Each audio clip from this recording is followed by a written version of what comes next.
well, we switch over the fact that despite controversies surrounding the establishment of cattle colonies across the country, joining us is our in-house data analyst, Babajide Ogusonwo, examines the potentials of a national livestock. We'd like to thank you for joining us at this time. Good evening, Millicent.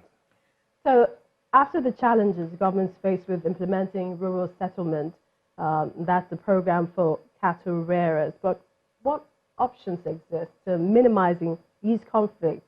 Cattle, crop farmers? There are several options. Maybe we should look at it from a slightly different perspective, and that's, let's imagine what will happen if there were no more cows in Nigeria. For just one moment.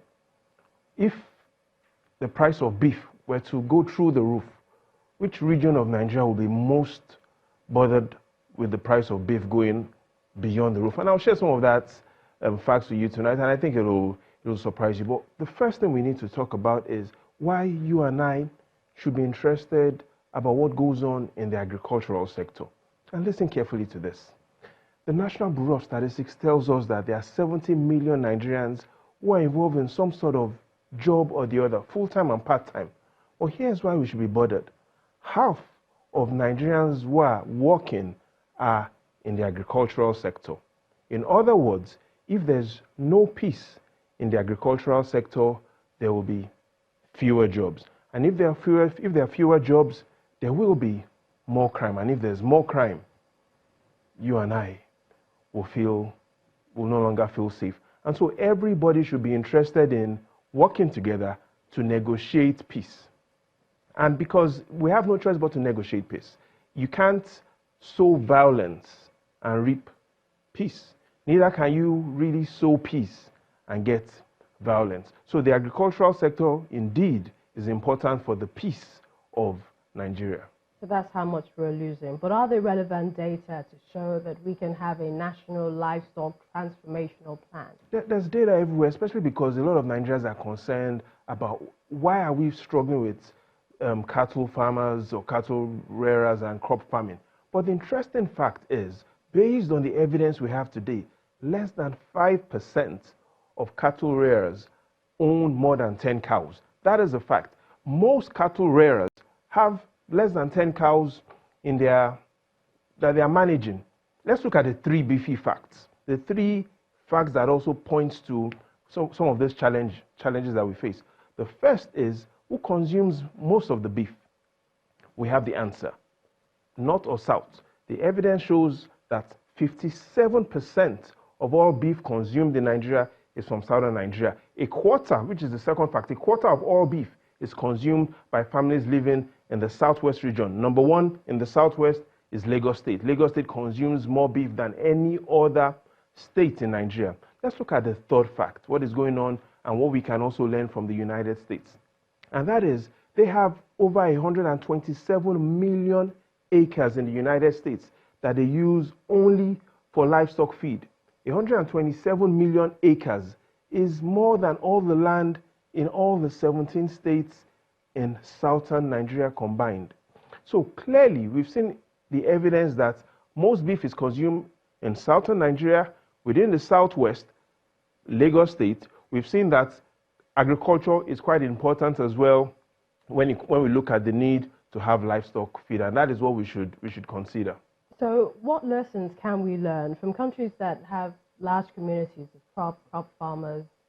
How do we... It depends on how we want to use our land. I think if there's only one solution that we should recommend tonight, it should be for us to consider land reforms.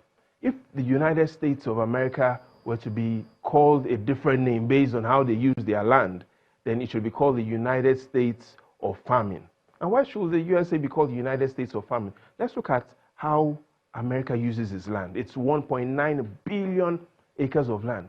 The fact shows that 84% of the land that makes up contiguous USA is used for pasture, is used for forestry, and is used for cropland. Indeed, only 4% of America's land is used for housing and all the Las Vegas and where we all visit.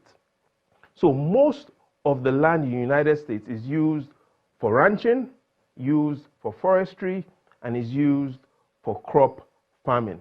And that is how the United States gets their real economic power. So it's really the United States of farming. And so clearly this points us to the fact that ranching is a must for the future of Nigeria. Yes, we can negotiate how the ranching will be done.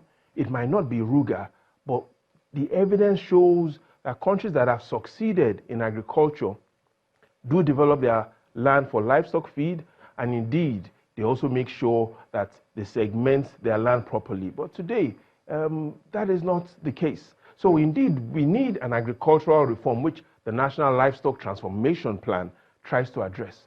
But before the transformation plan for agriculture, what we need first is a transformation plan for land. And that is because the evidence we have points out that 70% of all agricultural farmers today did not buy their land, they inherited land.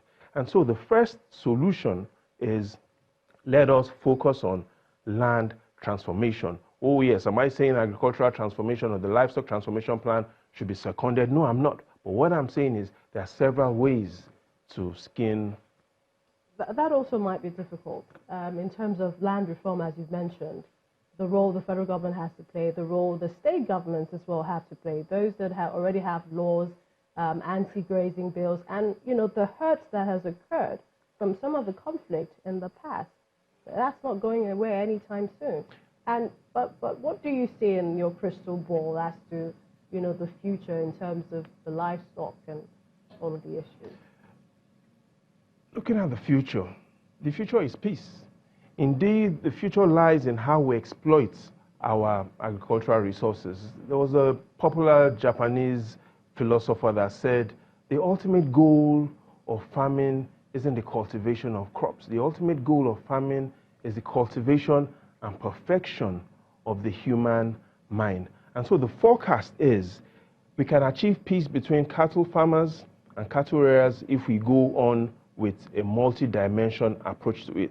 Let's not just focus on ranching. Ranching is important, which we've seen by the evidence we have, but the solution that is across and that lies ahead is looking at multiple dimensions. Indeed, there are multiple dimensions to this ball, but Nigerians are really bothered tonight that the ball that they looked at, which was in the crystal ball, didn't go as planned. Well, we would like to thank you, Mama Joguso, Channels Television State. The pleasure is always mine. Again, land reforms.